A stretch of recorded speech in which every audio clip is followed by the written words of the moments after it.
Itong kampo ng mga Duterte, they are so blind dahil sa pagnanasa sa poder. They're so blind. Pati yung mga strategies nila, yung mga plano. Sabi niya, isang ulo lang naman ang kailangan namin, ang ulo ni Bongbong Marcos.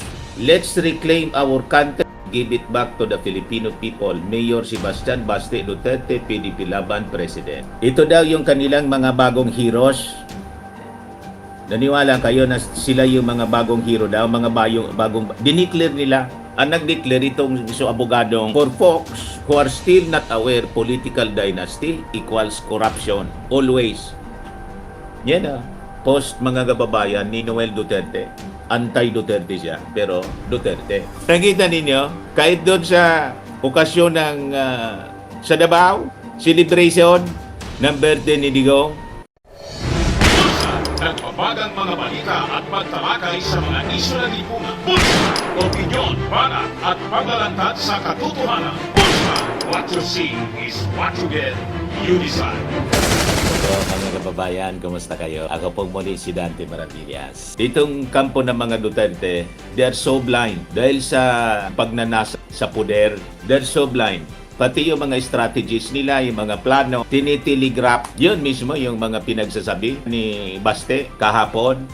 Parinig ko sa inyo. Matindi yung mga pagbabanta. Walang kadala-dala, mga kababayan, na pagbantaan yung ating Pangulo. Pinagbantaan. Yan sabi niya, isang ulo lang naman ang kailangan namin, ang ulo ni Bongbong Marcos. Open threat ito, mga kababayan. Isang ulo, tama na yan. That's okay. Isang ulo lang naman ang kailangan namin. Ang ulo ni Bongbong Marcos!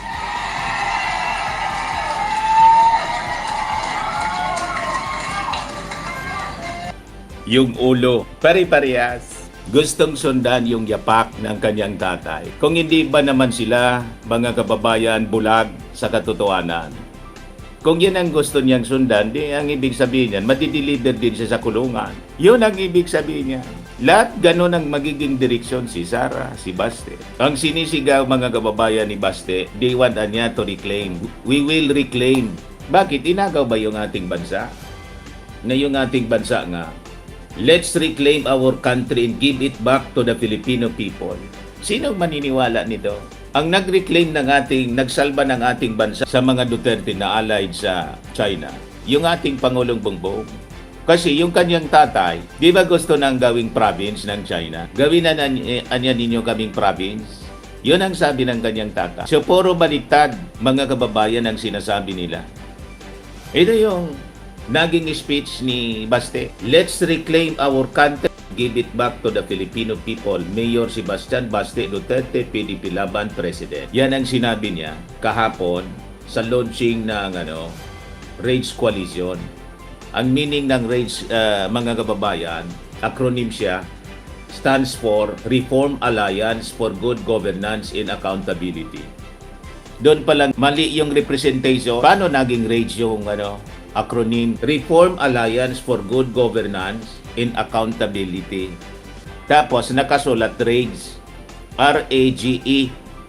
Dapat RAGA, hindi RAGE. Ako alam ko mga kababayan kung bakit nila ito ginagawa. This is the last attempt ng kampo ng mga Duterte to save Sara. And in fact, mga kababayan, gusto nilang pigilin ito.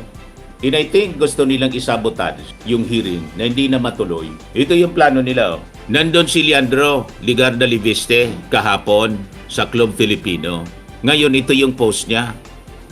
9 hours ago, Leandro Ligarda Liviste, magkita tayo mamaya 9 AM sa harap ng Batasang Pambansa. So ang ibig sabihin, nag-usap-usap sila noon pa siguro, ng isang araw, Sabado yata o Friday, nagsagawa ng rally yung grupo ni Liviste. Ito, ipakita ko sa iyo. Doon sa ginawa nila sa Batangas, ito daw yung kanilang mga bagong heroes.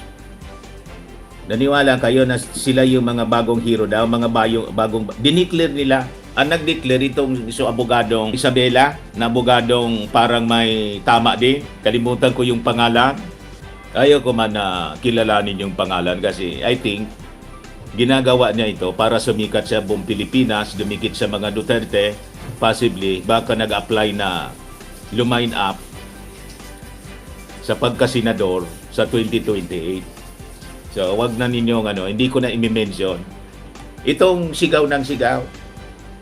Yan o. Yung abogado. Nandun si Kiko Barsaga. So, pari-parehas yung level ng utak. Libeste, si Paulo, dineclare nila yung sarili nila mga kababayan na mga bayani. Hindi na makapaghintay na ibang tao magsabi, sila daw yung mga bayani. Bayani saan? Sabi dito, breaking, DDS launched the RAGE Coalition today, Reform Alliance for Good Governance and Accountability. Sabi ni Atty. Jesus Palsis. Saan banda ang good governance kay Baste, Duterte, Bongo, Robin Padilla, Mike Defensor, Vic Rodriguez? My God, the audacity. So, ang grupong RAGE, kahit mangkin yata ito ni Digong, basta kasi nito, si Noel Duterte, sabi niya, oo nga, what's the good governance? The existence of their political dynasty alone is a testament to their corruption. For folks who are still not aware, political dynasty equals corruption. Always. Yan post mga kababayan ni Noel Duterte. Anti-Duterte siya, pero Duterte. Kilala niya mismo yung kara ng kanyang kasin. And then there are senators calling themselves the Duterte Bloc, another sign of corruption. Binabaliwala yung co-equal branches of government, sabi niya. This post is meant for the willfully ignorant and privileged DDS, by the way. Yung kunwari, di nakikita ang connection between political dynasties in corruption. Yung nagbubulag-bulagan sa conflict of interest when Bongo, the senator, continued to serve as Digong's right hand during his presidency. Yung bumoto kay Bato even when he expressly said he was running so Digong could have allies in the Senate. Yung deadma lang na may sahod pa rin siya kahit over 30 days na siyang absent sa trabaho. At yung mga hindi na political ngayon kasi palpak yung binoto nila, Duterte mismo, Noel Duterte yung nagsasalita. Pagdating sa politika mga kababayan, nagawa niya na mag-effort na mag-message. Pero sa hearing sa Senado, ng mga important legislation, yung budget, absent na siya, hindi na siya nag-participate kasi nagtatago. Kapansin-pansin din, mga kababayan, nandun si Bongo, si Robin Padilla, si Bato, nandun yung kanya picture. Wala yung presence niya. Ang wala nandun, mga kababayan, sa mga Duterte Senator, si Amy Marcos. Nasaan si Amy Marcos? Bakit hindi kasama RAGE Coalition? Ano niya, Mr. Maravillas, ang paliwanag niya? Wala mang tiwala po yung Duterte. Si Sara, ginagamit lang si Amy. Si Amy, nagpapagamit din. Tingin kay Amy Marcos ng mga Duterte, mangga at spy. Nakita ninyo, kahit doon sa okasyon ng sa Davao, celebration ng birthday ni Digong, wala si Amy. Hindi inimbita ni Sara. Tapos yung isa pa grupo, Partido Reforma ni Pantaleon Alvarez, yung dating speaker. Tapos, yung isa, Reform Party. Parang binaliktad lang, in English lang yung Partido Reforma. Tapos, Reform Party, grupo naman ni Mike Defensor. Madaling sabi, sila-sila lang naman. So, di ba? Pakinggan natin itong balita ng News 5.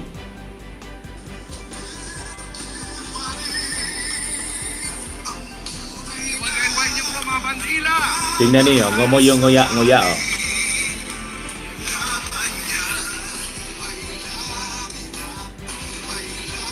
Abang kumakanta ng Pilipinas, Duterte pa rin, gumaganon-ganon si Baste.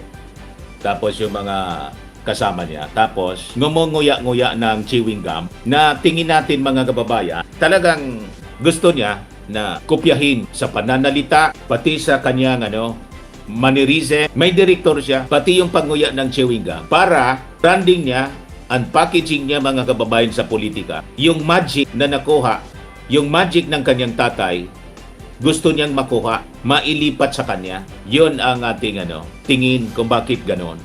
And itong pag-launch nila ng RAGE Coalition, preparation na to, mismo mga kababayan sa presidential run. So nagre-ready sila na kung halimbawa, hindi makatakbo si Sara because of the impeachment. Makonvict si Sara dahil sa tindi, bigat ng mga ebidensya.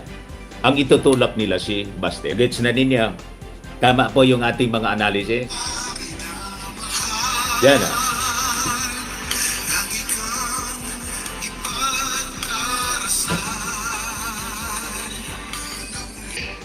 Kaya ako tumahimik talaga. Kasi hinayaan ko na mag-self-destruct yung yan. Kasi alam kong sasabog sa mukha na yan. Boss, unang-una sa lahat, pag ikaw eksekutibo, you cannot point at someone else. Ginagaya yung tatay niya sa pagsasalita. Pinabayaan daw niya yung investigasyon kasi alam niya magsi-self-destruct yung ating Pangulong Bongbong Marcos. Malabo. Ang nag-self-destruct po yung mga Duterte. Yan ang malinaw. Dahil sa kayabangan nila. Self-destruction. Si Sara, self-destruction. Si Digong, self-destruction. At malamang sa malamang, ganon din ang mangyayari sa kanya. Kasi yun ang sinusundan niya. Magsi-self-destruct din at mawawala na sa political landscape ng Pilipinas yung Duterte because of self-destruction. Ibig sabihin, either di ka nag-iisip o kulang ka sa pag-iisip o hindi mo talaga gusto yung trabaho mo. Kita mo ngayon, nag-backfire sa kanya and they attempted to, lagi nila idiligo. Doon pinakita naman lang nila namin lahat sa Davao. Walang ghost project, may resibo kami lahat doon. Walang ghost project daw. Kasi tinawag na natin yan, yung 2024 is the most corrupt budget or the 2025, yung sinabi ni Sikong nung panahon. Hindi, lahat yan kasi sa'yo ng upo eh. The most corrupt. Bakit din sila makakilos ngayon na tumaas yung presyo ng fees? Lahat. Anyway, okay na yon kasi wala man kakwenta-kwenta yung mga kwento niya. Parang yung mga kwento ng kanyang tatay, wala man kakwenta-kwenta. So yun mga kababayan ang mangyayari ngayon. 9 o'clock, magrarally sila. Ang mamumuno, si Libeste. At malamang sa malamang, baka tuloy-tuloy yung kanilang pagrally. Diyan magpakita tayo mamaya 9 o'clock sa harap ng Batasan Pambansa. Kung hindi i-disperse sila, pero kung walang permit, i-disperse sila sigurado. Kung walang permit, magrarally sila ng Kongreso. So ang ambisyon nila mga kababayan, ang plano sa reading lang natin, ang plano nila ay paligiran yung Congress para isabotahe yung hearing, hindi matuloy ang hearing bukas kasi napaka-importante. Yung witness, 3 beses nag-attempt sila na hindi matuloy itigil ang impeachment hearing sa Congress. Yung bukas na naka-schedule. Una, yung petisyon ng mga abogado. Grupo ni Vic Rodriguez, ni Topacio, ni Torion, di ba? Tapos nagugas kamay si Sara. Hindi daw niya alam. Yung siyam na mga abogado. Then after several days na maghugas kamay si Sara, yung team na niya mismo, legal team niya, nag-file ng petisyon with prayer na maglabas ng TRO yung Supreme Court. Hindi rin nangyayari. The other day, Friday, nag-file ulit ng pangatlong appeal. Ito, yung kampo ni Sara. Pero ibang grupo na naman ito. BP Sara Allies filed third appeal to Supreme Court to stop impeachment. So sabi dito, supporters of the Vice President have filed the third petition before the Supreme Court seeking to stop the ongoing impeachment proceedings against her. The petition filed Friday by 14 individuals was led by former Commissioner on Higher Education, Commissioner Ronald Adamat, along with members of the One Bangsamoro movement and lawyers headed by Jeril Rondes Layog. They asked the High Court to issue a TRO or writ of preliminary injunction to suspend the proceedings. Yun ang intention nila. At the House of Representatives, particularly those before its Committee on Justice, ito yung gusto nilang itigil Petitioners claim the impeachment process was constitutionally defective, arguing that not all lawmakers were furnished copies of the complaints. An alleged lapse, they said, prevents full and informed participation. The referral process is thereby tainted by great abuse of discretion because it converts what Duterte recognized as a deliberate constitutional stage into a hollow procedural passage controlled by officers rather than meaningfully owned by the House as a whole. Hindi pa man pwedeng yung House as a whole. The latest move follows earlier petitions filed separately by Duterte and her lawyer, Israelito Torion, also seeking to nullify the proceeding. The new petition comes after the Supreme Court declined to issue a TRO on Duterte's earlier plea to stop the impeachment. Instead, the tribunal consolidated all petitions related to the case and directed the House Justice to submit its comment within 10 days. With no restraining order in place, hearings have continued. The proceedings are set to resume on April 14 as the committee moves to examine evidence, witnesses, and memoranda. Dito sila naintakutan mga kababayan. Nagpapanik na yung kampo ni Sara. Diyan ang totoo niya. Of the 4 impeachment complaints filed against Duterte, only the 3rd and 4th remain pending before the House Committee on Justice. And the first complaint was dismissed due to the 1-year bar rule, while the second was withdrawn by its sponsors. The remaining complaints revisit allegations raised in 2025, including the alleged misuse of confidential funds, bribery, and culpable violation of the Constitution. Unless the Supreme Court issues a restraining order, the impeachment proceedings are expected to proceed. So yan mga kababayan ang balita.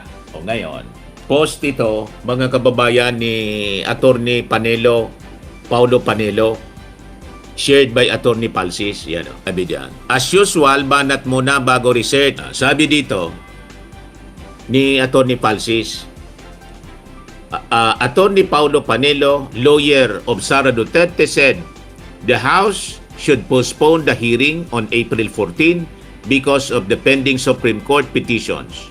Ngek, iwala namang TRO, bakit makikinig sa'yo ang House? Duwag, takot, syukot.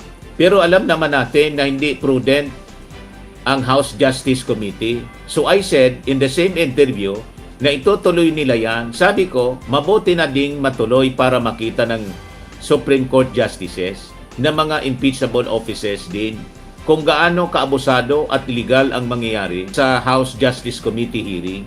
Paano illegal? Ngayon mismo, mga kababayan, yung naging utos ng Supreme Court. O, di ba?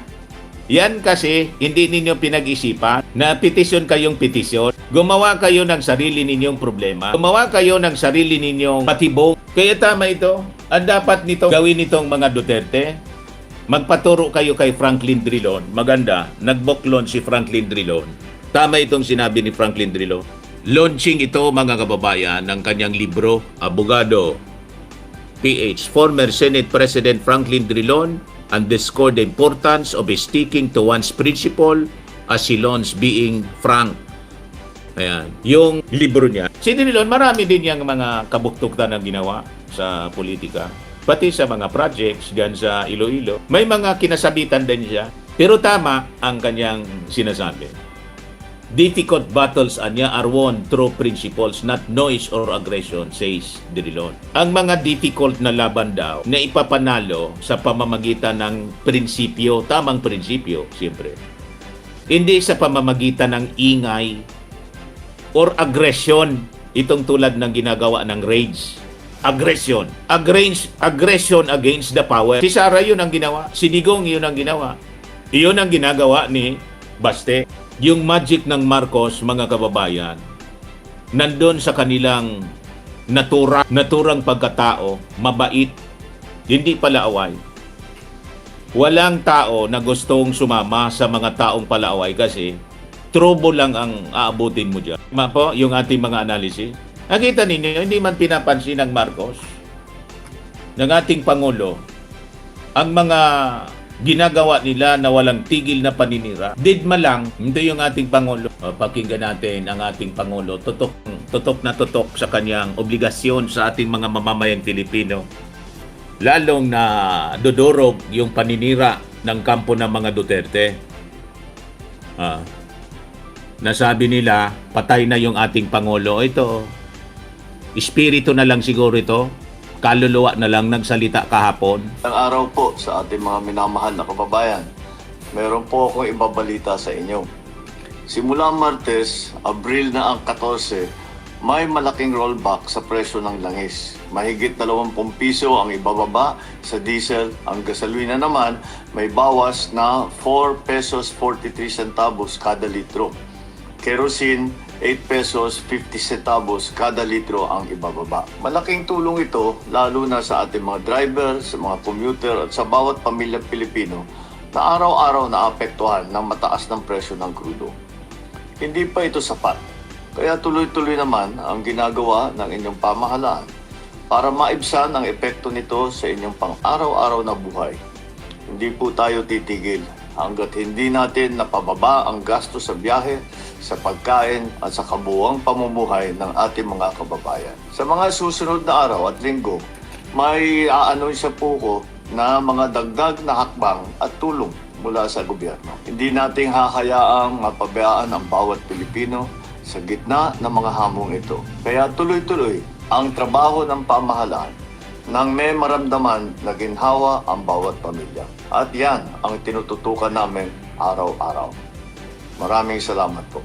Ayan mga kababayan, nagsalita yung kaluluwa ng ating Pangulong Bongbong Marcos. O ngayon, sabi ng isang abogado, UP lawyer, Supreme Court intervention na niya in impeachment traps, premature. Kaya hindi po nagti-TRO. Bicol Saro Party List Representative Terry Ridon on Sunday dared Vice President Sara Duterte to personally address and challenge the accusations against her by her alleged aide Ramil Madriaga. Kaya sila natataranta dahil magsasalita si Ramil Madriaga bukas. Abangan po natin ang pasabog ni Ramil Madriaga. As the House of Representatives prepares for the impeachment proceedings, kaya gusto nilang isabotahe po yung hearing bukas.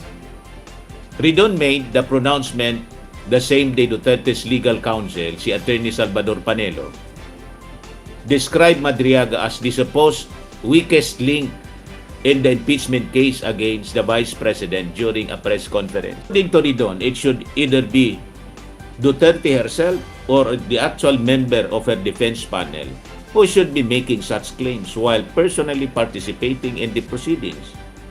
Ang pinakamalaga at pinakamabigat po, para po pasinungalingan ang sinasabi po ni Mr. Madriaga, ay dapat humarap ang pangalawang Pangulo sa April 14 House impeachment hearings. Tama. Kung hindi totoo, dapat may lakas siya ng loob to confront Madriaga. Harapin niya doon. Sabi niya, sinungaling ka. Hindi totoo yan. May counter evidence siya dapat na babaliktad doon sa claim ni Madriaga.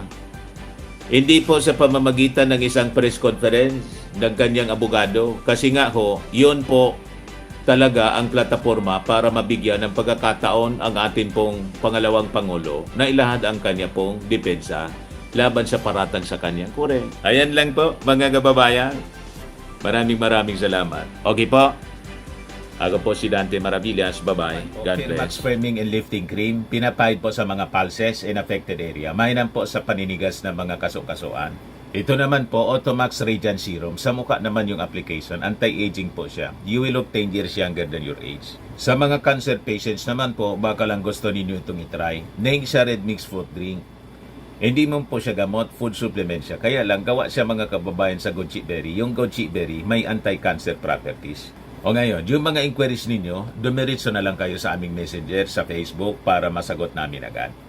Ayos pa? Ayos na ayosan niya, Mr. Maravilla. Sa mga nagana po ng malinis and spacious fitness gym, pumunta lang po kayo sa aming Colossal Fitness Gym. May Grab car rental din po kami. But anyway, ito po pala yung aming bagong product na binibenta online. I am worldwide amazing pure organic barley powdered drink mix from Australia. Negosyo to ng aking anak na architect entrepreneur Riz Maravillas. Ayan po. Kontakin na lang po ninyo siya, Riz Maravillas on Facebook. Ang mga health benefits niya: boost immunity, improves digestion, enhance energy levels, packed with antioxidants, prevent cancer. Ito naman po yung bago naming product na binibenta online. Eye Glow Serum, whitening po siya. Tingnan ninyo yung epekto sa aking anak na architect before and now. Yung mga inquiries po ninyo, dumiretso na lang kayo sa kanyang Facebook account, Riz Maravillas.